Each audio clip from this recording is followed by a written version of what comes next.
दोस्तों तारीख थी 3 अक्टूबर, साल था 1996। बीकानेर के रहने वाले निहाल चंद बिश्नोई को अचानक पता चलता है कि बाड़नो गांव में शिकारियों ने 6 हिरणों को मार दिया है।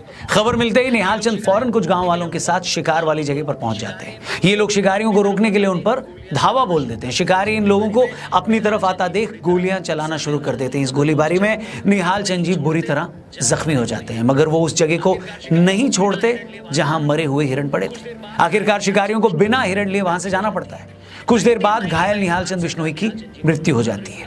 1999 में भारत सरकार निहाल चंद जी को उनकी बहादुरी के लिए शौर्य चक्र देती है। इसके साथ ही निहाल चंद बिश्नोई जी पहले ऐसे भारतीय बन जाते हैं जिन्हें सेना में न होने के बावजूद शौर्य चक्र से नवाजा जाता है। हो सकता है कि बिश्नोई समाज के बाहर इस कहानी से कुछ लोग वाकिफ न हो, मगर बिश्नोई समाज में निहाल चंद जी की दास्तां हर कोई जानता है। हमने भी इस वीडियो की शुरुआत अगर इस कहानी से की है तो इसके अपने रीजंस हैं।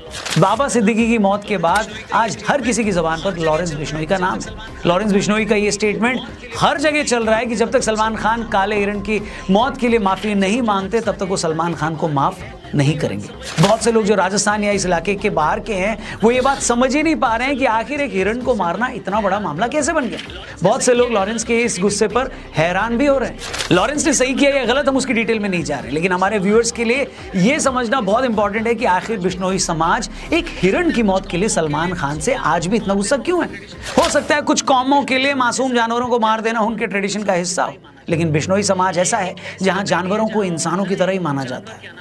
ये एक ऐसी कम्युनिटी है जहां महिलाएं जानवर के अनाथ बच्चों को स्तनपान तक करवा देती हैं। बिश्नोई समाज के गुरु जंभेश्वर जी ने इस कम्युनिटी को ऐसे संस्कार दिए हैं कि ये लोग पेड़ पौधों की हिफाजत के लिए अपनी जान तक दे देते हैं। इससे पहले कि मैं लॉरेंस बिश्नोई गैंग और उनकी सलमान खान से चल रही दुश्मनी पर आऊं, आप एक और कहानी सुन लीजिए। ये कहानी आपको बताएगी कि आखिर बिश्नोई समाज के लिए हिरण या जानवर ही नहीं, पेड़ पौधे भी क्या मायने रखते हैं। राजस्थान में खेजड़ी का पेड़ पाया जाता है। ये एक ऐसा पेड़ है जो भरे रेगिस्तान में भी हरा भरा खड़ा रहता है। खेजड़ी का पेड़ भी बिश्नोई समाज में उतना ही पवित्र माना जाता है जितना कि काला हिरण। यह मामला है साल 1730 का, 1730। उस वक्त जोधपुर के महाराजा अजय सिंह को अपने महल के लिए लकड़ी की जरूरत थी, तो उनके सैनिक गांव में मौजूद एक खेजड़ी का पेड़ काटने चले जाते हैं। जैसे ये बात अमृता देवी नाम की एक महिला को पता लगती है तो वो पेड़ के आगे खड़ी हो जाती है। अमृता देवी ने सैनिकों को चुनौती दी कि अगर तुम्हें पेड़ काटना है तो पेड़ से पहले तुम्हें मेरी गर्दन काटनी होगी। सैनिकों ने भी अमृता देवी की गर्दन काट दी। उसके बाद पेड़ को बचाने आई अमृता देवी की 3 बेटियों को भी सैनिकों ने मार डाला और आखिर में अमृता देवी के पति को भी सैनिकों ने मार डाला। आपको जानकर हैरानी होगी कि उस दिन उस एक पेड़ को बचाने के लिए 363 लोगों ने अपनी जान दे दी। ये बताइए दोस्तों, क्या दुनिया के इतिहास में आपने ऐसी कोई एक भी कहानी सुनी है जहां एक पेड़ को बचाने के लिए 363 लोगों ने अपनी गर्दनें कटवा ली हो? शर्म की बात है कि आजादी के बाद इतिहास लिखने वालों ने औरंगजेब जैसे क्रूर शासकों का तो महिमा मंडन कर दिया, मगर उन वामपंथी मक्कारों ने आपको ऐसी एक कहानी नहीं बताई। अगर ऐसी कहानियां इस देश के बच्चों ने पढ़ी होती तो वो अपने लोगों की बहादुरी के बारे में जान पाते। आज के बच्चे ये समझ पाते कि बहादुरी का मतलब सिर्फ ये नहीं होता कि आप दूसरे राज्य पर कब्जा कर लें या आप मजहब फैलाने के लिए काफिरों की गर्दन काट लें। बहादुरी का मतलब ये होता है कि अगर एक पेड़ को बचाने के लिए आपको अपनी गर्दन तक कटवानी पड़े तो भी आप पीछे न हटे।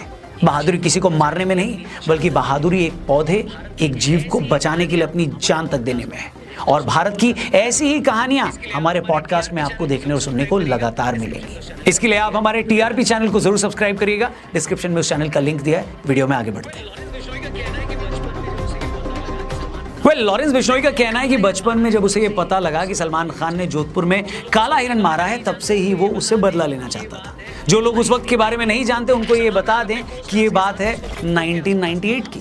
सलमान खान अपने को स्टार्स के साथ उस वक्त जोधपुर के आसपास हम साथ साथ हैं फिल्म की शूटिंग कर रहे थे। तभी रात के अंधेरे में गांव वालों को गोली चलने की आवाज आई। गांव वाले गोली चलने की जगह पर पहुंचे तो वहां पर उन्हें गाड़ी में कुछ लोग दिखाई दिए। गांव वाले गाड़ी को तो नहीं रोक पाए, मगर उनमें से एक आदमी ने सलमान खान को पहचान लिया। पड़ताल करने पर पता चला कि उस रात गांव में 2 चिंकारा और 3 काले हिरण मार दिए गए हैं। मामले की छानबीन शुरू हुई और वन विभाग की टीम घोड़ा फार्म्स पहुंच गई, जहां सलमान समेत हम साथ साथ हैं के क्रू मेंबर्स रुके हुए थे। वहां काले हिरण के अवशेष मिले। 2 अक्टूबर को बिश्नोई समाज ने इस मामले में सलमान खान के खिलाफ FIR दर्ज कराई। सलमान खान की गिरफ्तारी हुई और उन्हें जेल जाना पड़ा, मगर हाथों हाथी उनको जमानत भी मिल गई। बिश्नोई समाज का गुस्सा इस बात को लेकर है कि आज इस मामले को चलते तकरीबन 27 साल हो गए हैं, मगर इन 27 सालों में सलमान खान को इस मामले में सिर्फ 18 दिन जेल जाना पड़ा और ट्रायल कोर्ट से सजा सुनाए जाने के बावजूद वो आज भी जमानत पर है। 2006 में एक ट्रायल कोर्ट ने सलमान खान को 5 साल की सजा सुनाई थी, मगर 2007 में राजस्थान हाई कोर्ट ने सलमान खान की सजा को सस्पेंड कर दिया। फिर जुलाई 2016 आते आते राजस्थान हाई कोर्ट ने सलमान खान को 2 चिंकारा के शिकार के मामले में बरी ही कर दिया। 2017 में जोधपुर हाई कोर्ट ने सलमान खान को शिकार के टाइम एक्सपायर्ड हथियार रखने के मामले में भी बरी कर दिया। इसके बाद 2018 में ट्रायल कोर्ट ने इस मामले में सलमान खान को फिर से 5 साल की सजा सुनाई, मगर सलमान अभी तक जमानत पर है। इस तरह मामले के 27 सालों बाद भी बिश्नोई समाज अब भी न्याय का इंतजार कर रहा है। हैरानी की बात नहीं है कि इसी के बाद 2018 में लॉरेंस बिश्नोई ने ऐलान किया था कि काले हिरण के शिकार के मामले में वो सलमान खान को जिंदा नहीं छोड़ेगा और पूरे बिश्नोई समाज की तरफ से उससे बदला लेकर रहेगा।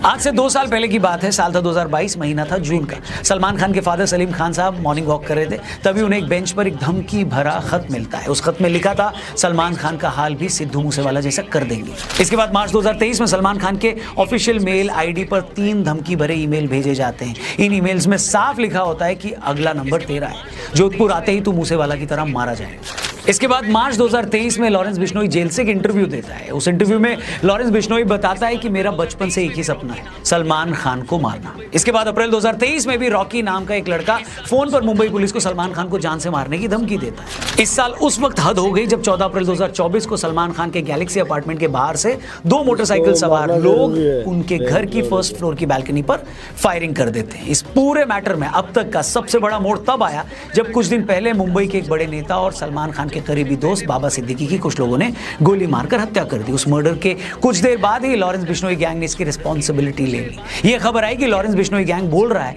कि जो भी आदमी सलमान खान की हेल्प करेगा वो मारा जाएगा। आपको बता दें कि ये वही बाबा सिद्दीकी हैं जिन्होंने 2013 में अपने घर हुई इफ्तार पार्टी में सलमान और शाहरुख खान की सुलह करवाई थी। बाबा सिद्दीकी सलमान खान की फैमिली के बहुत क्लोज थे।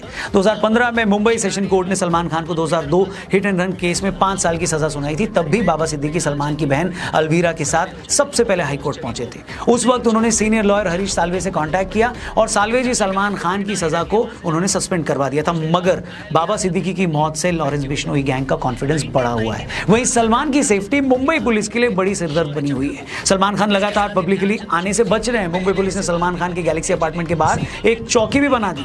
सलमान खान की सिक्योरिटी में हर वक्त 40 के करीब पुलिस वाले खड़े रहते हैं। सलमान खान के फादर सलीम खान ने एक टीवी इंटरव्यू में कहा है कि इन धमकियों के चलते हम लोगों की मूवमेंट पर काफी असर पड़ा है और हम उस तरह से बाहर नहीं निकल पा रहे हैं जैसे पहले निकलते थे। सलमान खान भी इन धमकियों के बाद अपने घर की बालकनी में आकर फैंस को वेव करना बंद कर चुके हैं। इस पूरी कंट्रोवर्सी के बाद बहुत से लोग ये जानना चाहते हैं कि भाई ये लॉरेंस बिश्नोई हैं कौन, और जो भी है आखिर वो इतना पावरफुल कैसे बन गया कि वो इतने सालों से जेल में बंद है, फिर भी वो जेल से सिद्धू मूसेवाला जैसे बड़े सिंगर को मरवा देता है, बाबा सिद्दीकी का मर्डर करवा देता है, सलमान खान जैसे सुपरस्टार को धमकियां दे रहा है। लॉरेंस बिश्नोई इतना पावरफुल कैसे बना, इसे समझने से पहले एक बार ये जान लेते हैं कि आखिर लॉरेंस बिश्नोई इतना बड़ा गैंगस्टर बना कैसे। लॉरेंस बिश्नोई का जन्म 12 फरवरी 1993 को पंजाब के फाजिल्का में हुआ। पैदा होने के वक्त वो बहुत गोरा चिट्टा था, तो उनकी माता जी ने उनका नाम लॉरेंस रख दिया। लॉरेंस एक क्रिश्चियन नाम है जिसका मतलब होता है चमकता हुआ सफेद। हालांकि पुलिस रिकॉर्ड में लॉरेंस का नाम सतविंदर सिंह है। लॉरेंस बिश्नोई का बचपन से स्पोर्ट्स में काफी इंटरेस्ट था। वो कुश्ती लड़ता था। उसके फादर पुलिस में थे और वो चाहते थे कि बेटा IAS बने। अबोहर से 12वीं की पढ़ाई पूरी करने के बाद लॉरेंस चंडीगढ़ चला गया, जहां उसने DAV कॉलेज में दाखिला लिया।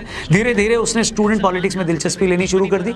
इसी टाइम इसकी गोल्डी बराड़ से दोस्ती हो गई। वही गोल्डी बराड़ जो आज कनाडा में बैठकर लॉरेंस बिश्नोई गैंग के लिए काम करता है और जिसके गैंग ने सिद्धू मूसेवाला की मर्डर की रिस्पॉन्सिबिलिटी ली थी। लॉरेंस ने 2011 में कॉलेज इलेक्शन लड़ने के लिए student organisation of Punjab university यानी SOPU के नाम से एक पार्टी भी बनाई थी, मगर लॉरेंस अपना पहला इलेक्शन हार गया। इस हार के बाद से लॉरेंस को काफी इंसल्टेड फील हुआ, जिसके बाद उसने एक रिवॉल्वर खरीदी और उस गैंग से भिड़ गया जिसने उसे इलेक्शन में हराया था। कुछ मीडिया रिपोर्ट्स की माने तो कॉलेज टाइम में लॉरेंस की एक गर्लफ्रेंड थी। आपसी रंजिश में दूसरे गैंग ने उसकी गर्लफ्रेंड का मर्डर कर दिया, जिसके बाद लॉरेंस पूरी तरह से क्राइम की दुनिया में आ गया। आगे चलकर लॉरेंस की दोस्ती संपत नेहरा से हुई। संपत पुलिस इंस्पेक्टर का बेटा था। लॉरेंस, गोल्डी और संपत ने मिलकर पंजाब के साथ साथ हरियाणा में अपना एक क्राइम सिंडिकेट बनाया। इस तिकड़ी ने हरियाणा में काला जठेड़ी और दिल्ली में जितेंद्र गोगी के साथ भी ग्रुप बना लिया। इसके बाद लॉरेंस शराब माफिया, ड्रग स्मगलर्स और बिजनेसमैन से फिरौती मांगने लगा। 2012-13 आते आते उसने अपना घर भी छोड़ दिया। 2014 में लॉरेंस बिश्नोई को राजस्थान में अरेस्ट करके भरतपुर जेल भेजा गया था, मगर एक पेशी के लिए मोहाली ले जाते टाइम वो पुलिस कस्टडी से भाग गया। 2016 में लॉरेंस को फिर से अरेस्ट कर लिया गया और तब से आज तक वो जेल में ही बंद है। मगर जेल में बंद होने के बावजूद वो आज भी धड़ल्ले से पूरी दुनिया में अपना काम चला रहा है। 29 मई 2022 को सिंगर सिद्धू मूसेवाला की उसके घर के कुछ दूरी पर 24 गोलियां मारकर हत्या कर दी गई। बाद में पता चला कि उस पूरे मर्डर को भी लॉरेंस बिश्नोई और गोल्डी ब्राड ने अंजाम दिया था। 5 दिसंबर 2023 राष्ट्रीय राजपूत करनी सेना के अध्यक्ष सुखदेव गोगामेडी की उनके घर में घुसकर गोली मारकर हत्या कर दी गई। इस हमले में एक शूटर भी मारा गया था। मर्डर के कुछ देर बाद लॉरेंस गैंग के रोहित गोदारा ने सोशल मीडिया पर पोस्ट करके मर्डर की जिम्मेदारी ले ली थी। इसके बाद इसी साल 14 अप्रैल 2024 को सुबह 4:51 पर 2 बाइक सवारों ने सलमान खान के बैंड्रा वाले गैलेक्सी अपार्टमेंट पर 5 राउंड फायरिंग भी की। इस फायरिंग में एक गोली सलमान के घर की दीवार पर लगी, वहीं एक गोली सलमान के घर पर लगे नेट को चीरती हुई उनके ड्राइंग रूम की दीवार पर जा लगी। फायरिंग के बाद दोनों शूटर्स अपनी बाइक मौके पर ही छोड़कर फरार हो गए। बाद में लॉरेंस के भाई अनमोल ने सोशल मीडिया पर पोस्ट करके इस हमले की जिम्मेदारी ली थी। इसके अलावा कुछ दिन पहले जिस तरह बाबा सिद्दीकी जैसे बड़े नेता की सरेआम हत्या की गई, उसने तो पूरे देश को हिला कर रख दिया। इस मर्डर की रिस्पॉन्सिबिलिटी भी लॉरेंस बिश्नोई गैंग ने ली। आज लॉरेंस गैंग में 700 से ज्यादा शूटर्स हैं। ये विदेशों से हथियार मंगवाते हैं। इसके शार्प शूटर्स पंजाब, हरियाणा, राजस्थान, दिल्ली से लेकर हिमाचल प्रदेश से काम करते हैं और उनका नेटवर्क दुनिया भर में फैला हुआ है। लॉरेंस के गुर्गे शराब कारोबारियों, व्यापारियों और सटोरियों के नंबर जेल में उसके पास पहुंचाते हैं। लॉरेंस धमकी देकर इन लोगों से करोड़ों की वसूली करता है। लॉरेंस ने एनआईए को बताया था कि उसने तिहाड़ के अलावा राजस्थान के भरतपुर और पंजाब के फरीदकोट जेल में रहते हुए भी कई कारोबारियों से करोड़ों की वसूली की थी।